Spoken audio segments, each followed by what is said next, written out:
Hi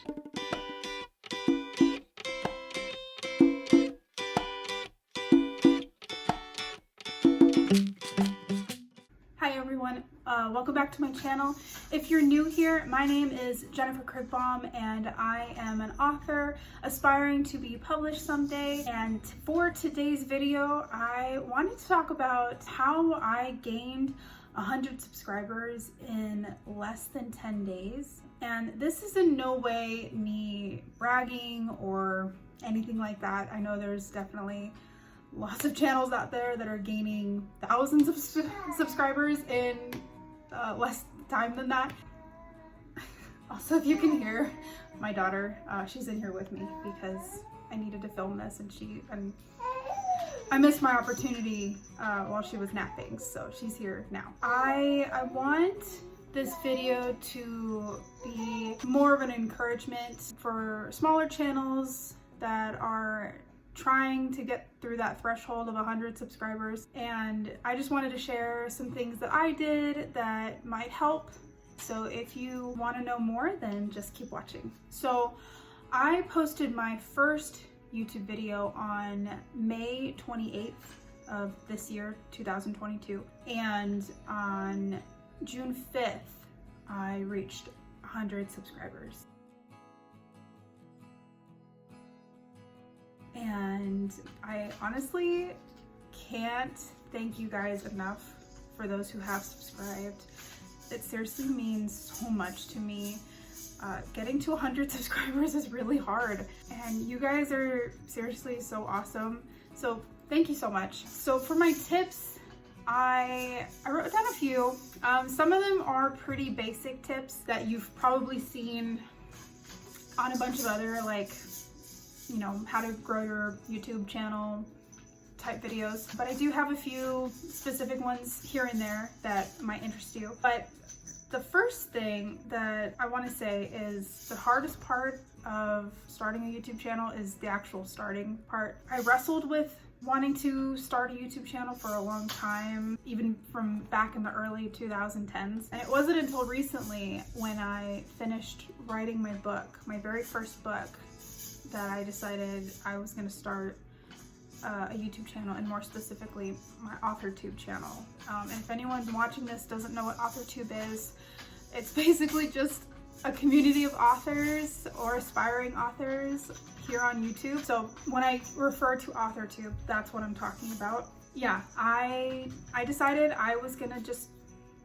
start filming videos. So kind of going along the lines of starting, one thing that really helped me was to research what kind of videos I wanted to make. What kind of AuthorTube channel did I want to create? There's a lot of different types of AuthorTube channels. You have ones where you're just in front of the camera and talking, you know, filming like tips and tricks and all kinds of other stuff. You have vlogs, which are a lot less structured. And then you also have like voiceover channels if you don't feel entirely comfortable being in front of the camera. Those do pretty well too. So try and do some research on what type of channel you want to make. Then after that, make a list of the types of videos. Are you okay? Make a list of the types of videos you want to make. Familiarize yourself with the type of content you are interested in. So for me, I really enjoy watching AuthorTube videos. So it really wasn't that hard to figure out the type of videos I wanted to eventually make. There's tags, and there's vlogs, and there's the sit down videos where you're just discussing like certain topics or whatever. So I just made an entire list of the types of videos that I wanted to do, kind of just searched through different, like some of the AuthorTubers that I subscribe to and that I watch. And now you kind of have a game plan ready to go, and then you're not faced with the fear of what kind of video do I make? Because that can be a little paralyzing. I'm not gonna lie. It's overwhelming to think like, well, what kind of videos are people gonna be interested in? It's like, what kind of videos interest you? That is the most important thing. And then it gets easier from there once you kind of have a guideline of the type of videos you want to make. That was number one.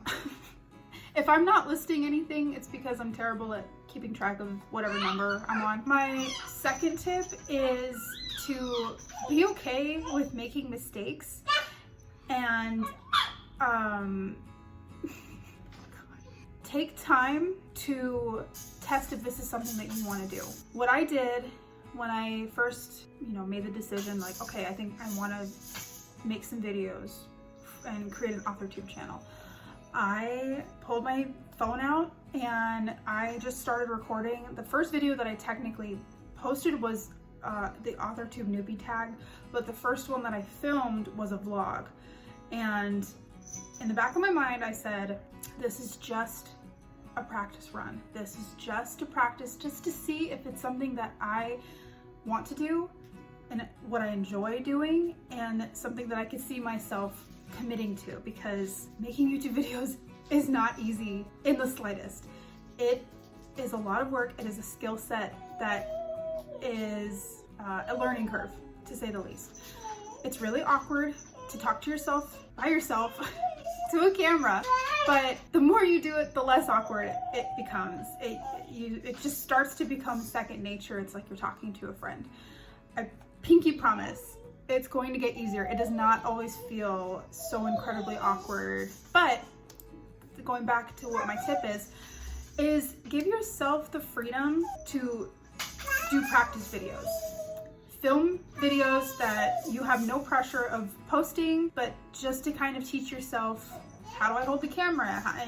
Do I need to speak up? And then take those videos, and I would probably I would do at least one. I did at least one, but if you still feel like that's not enough, do a few. And then you need to teach yourself how to edit.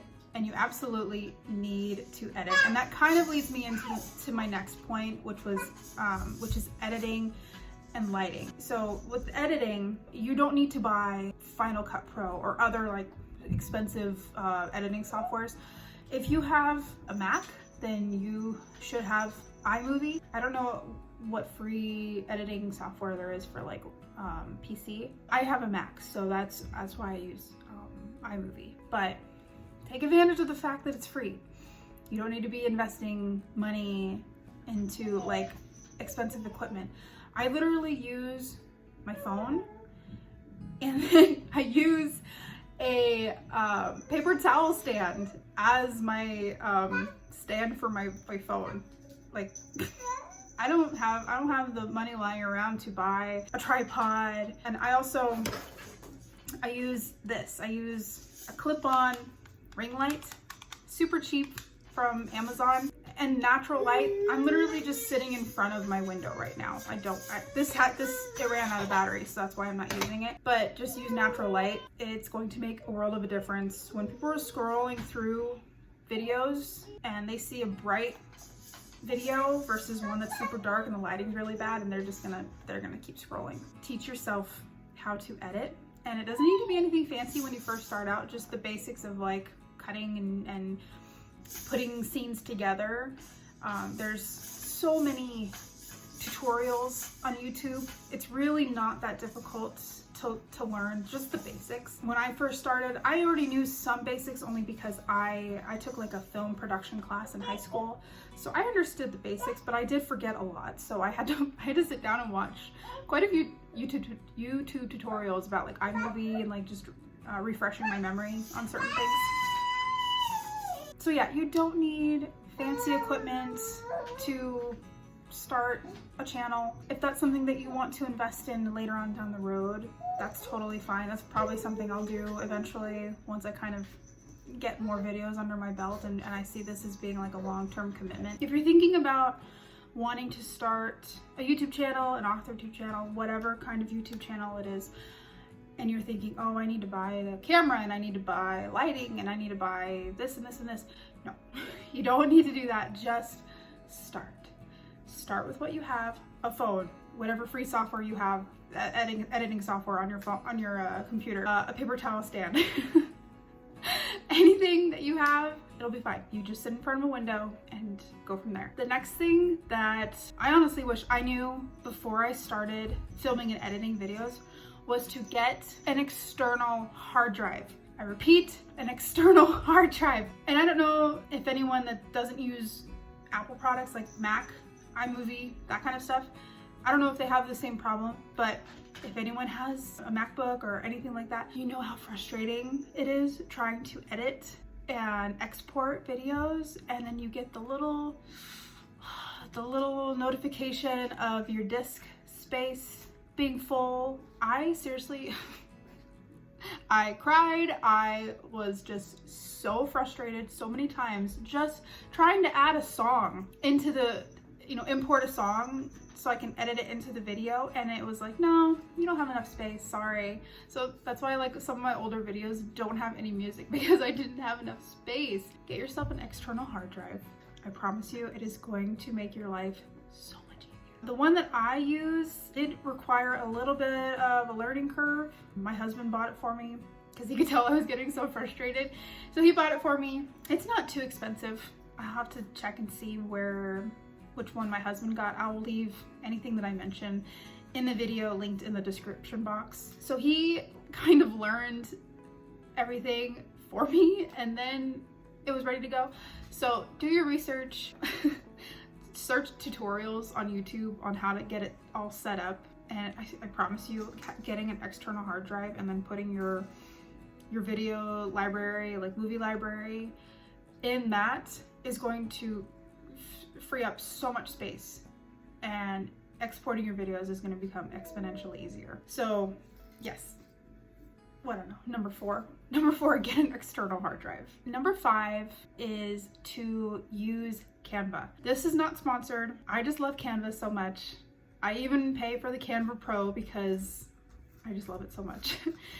I use Canva for my thumbnails, for I haven't done it yet, but I'm still trying to teach myself the like animated, subscribe button, or like hit the notification bell, like that kind of stuff.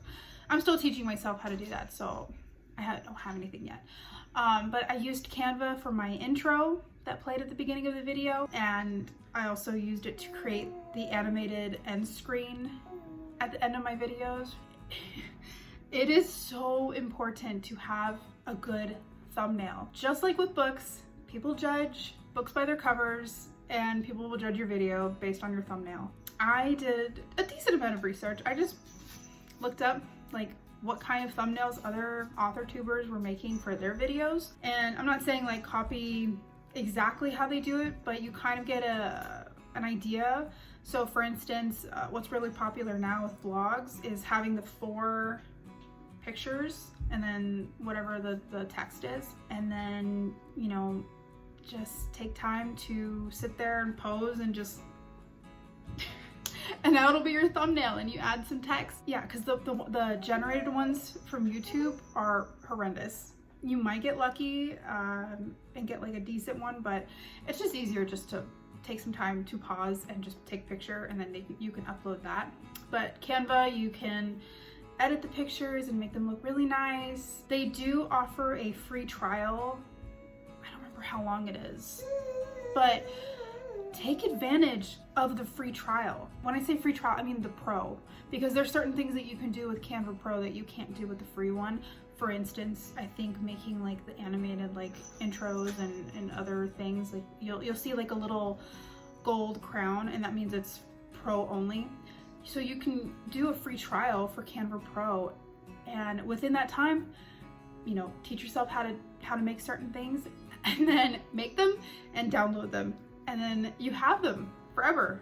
And then free trial ends and you can go back to the free version. I think the Pro is worth it, but again, if you're limited on money, then do the free trial and then go back to the free version. But yes, that making eye-catching thumbnails is really important. If I keep looking down, it's because I'm looking at my notebook. Okay, so then number 6 is get music, royalty-free music. If you have, I know, you're so tired.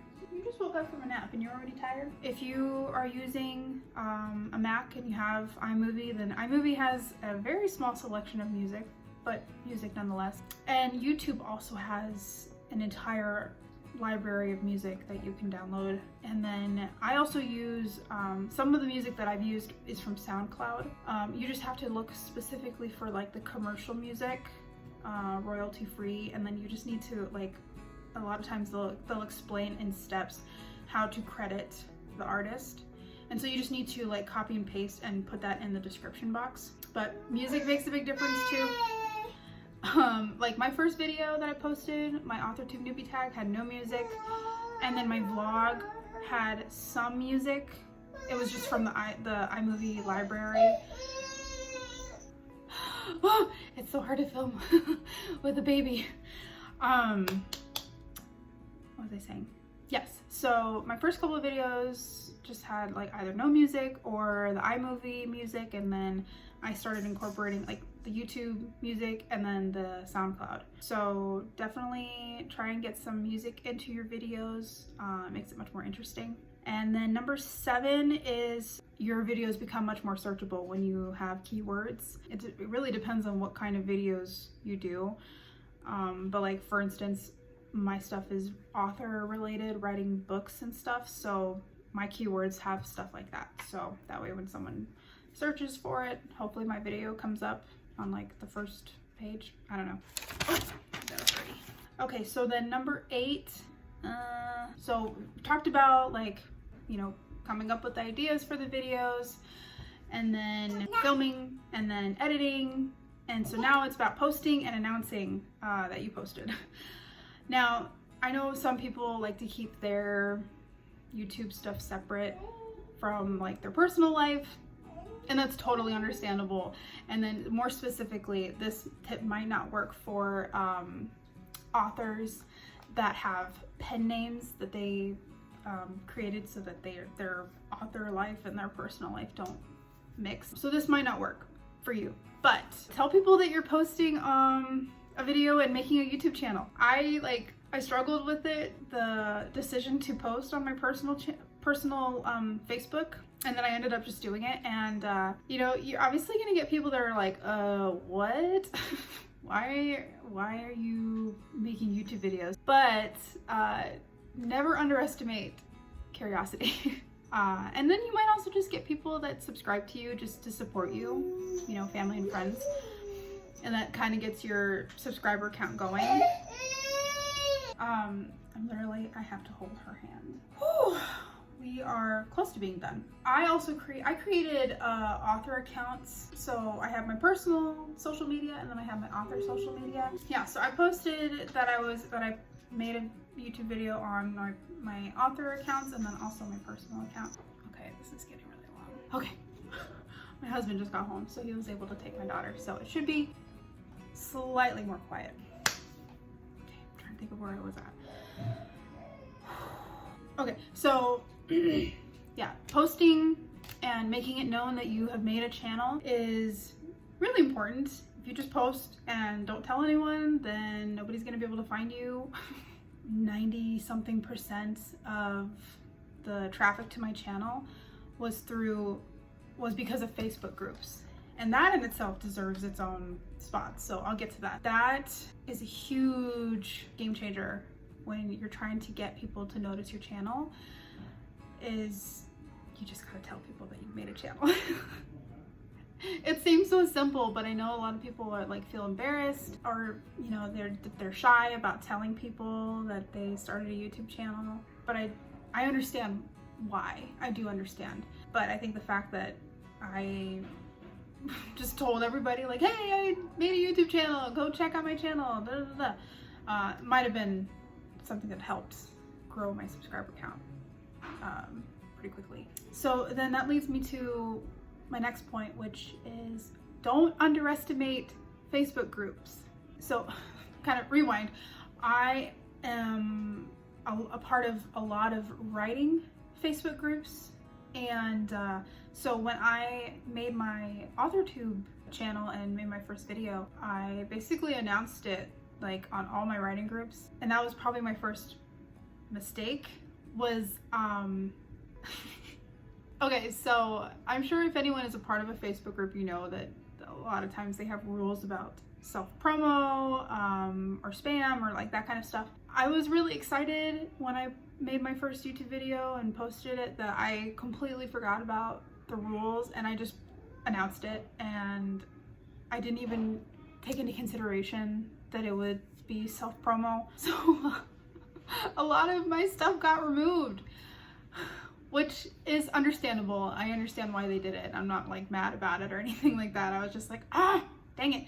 There was a lot of people that I could have reached and that I couldn't because the post was removed. Again, I totally understand. It just becomes a self-promo group and nobody wants that. Nobody wants to see a constant like, buy my book or check out my channel or do blah, blah, blah. So I understand. Now, what I wish I would have done differently is researched, because a lot of groups do have self-promo days, or they'll do a post and you can leave like links to your stuff in like the comment thread. I wish I would have researched this a little bit better, because then I could have reached a larger audience, because that's the nice thing about Facebook groups is they have a built-in audience.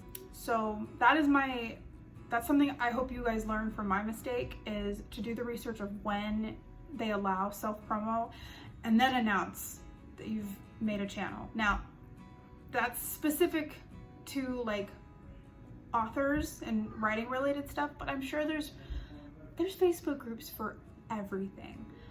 I'm sure you find something related to whatever content you're creating. But for me specifically, it was about writing. So yeah, do your research and then post on the designated self-promo days so your post doesn't get removed. And then number 10 is just to be active on social media. You know, you need to engage with people, and you need to engage with small channels, big channels, you know, just, and again, don't spam, say like, check out my channel, like nobody wants that, nobody likes that. Be authentic and let people come to you, you know, just supporting other YouTubers, other AuthorTubers, whatever. If you post something funny, like a lot of times, like if someone says something really funny, I will actually go and I will click on their channel just out of curiosity. And so that could potentially happen to you if you're just posting consistently, and even the person that you're posting on their video will start to notice you are regularly commenting on their stuff. You could get lucky and get like a shout out. But don't do it like specifically for that reason. Like you just need to engage and you need to be involved with the community. Be active on social media, be active on YouTube channels and comments and stuff, but kind of jumping on to the social media. So I had mentioned earlier, I created my author social media so that I could separate it from my private personal stuff. And on my author stuff, I post like kind of like these little mini like announcements like, hey, my new YouTube video is up, like go check it out. So kind of like my own little marketing for my YouTube channel goes on my personal, or no, my author social media. But don't make it just that.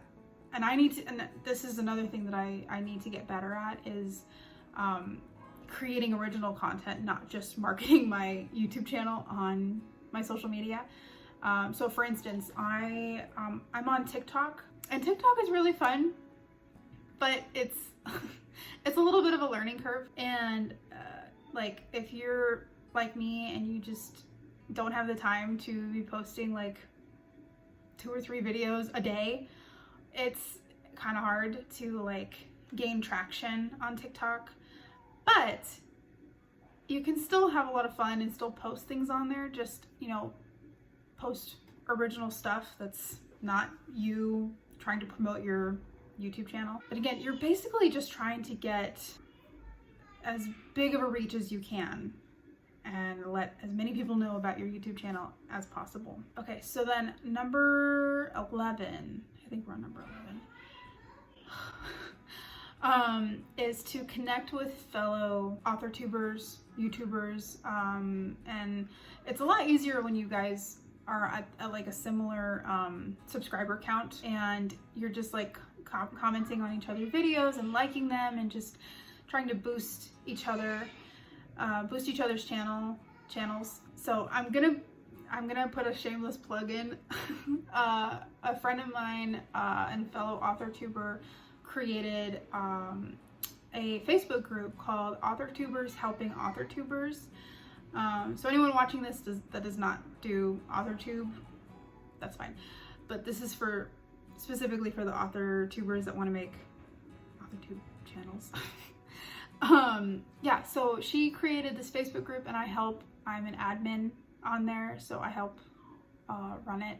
Just, I don't know, I don't do that much. I just post like reminders of like self-promo Friday, and like I made the banner for the channel. So she does a lot more. But yeah, it's just a good place for, I keep looking at myself, oh my gosh. It's a good place to join like a community of AuthorTubers, especially like smaller channels. And the goal of the group is just to share like tips and tricks on how to gain more subscribers, or just how to like do certain videos, whatever it may be.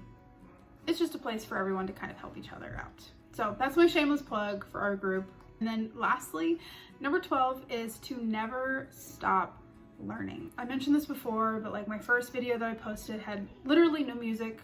My second video had music, but it was from like iMovie. My second video, my vlog, I used the iMovie music. And then I can't even remember like which video it was, where I think it was my video I did with my niece about writing teenagers, where I actually incorporated my intro and the end screen, the animated end screen that I had taught myself how to make. You're not gonna know everything when you first start, and that's okay, but it shouldn't keep you from starting. It's okay if you don't know like the fancy like editing tricks. I had seen so many people do like the little like zoom in, like the pan, or like the cut, like the zoom quick cut.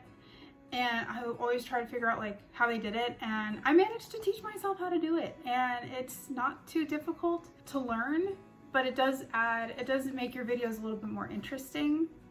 And, you know, like teach yourself how to add sound effects, like for comedic timing and all these other things, or cutaway, or, you know, B-roll, or like other certain things. Like you can always learn more. Yeah, I know starting a YouTube channel, it can be really intimidating, but you know, it's just like with writing a book. You know, you can't do much with a book that's not finished, but you can do a lot with a book that it is finished, but it's rough, it's messy, but you can do something with it. If you're too worried about making like the perfect YouTube video, then you're never gonna ever start, and you're never gonna grow. So I hope that from here on out, I continue to grow and continue to learn different techniques and other things like that to make my videos more interesting. That's the last tip. I hope these tips were helpful. And again, thank you so much to everyone that has subscribed to my channel. It means so much. If you have any questions or any tips that you have yourself, leave them in the comments. And if you liked this video, hit the like button and subscribe, and hit the notification bell to let you know when I post more videos. My channel, I do some vlogs, I do some sit down videos, but it's all pretty much just writing related. This is probably the first video where it can kind of go for like author writing specific stuff, and also just like in general, if you want to start a YouTube channel. But yeah, I hope you enjoyed the video, and until next time, I will talk to you later. Bye.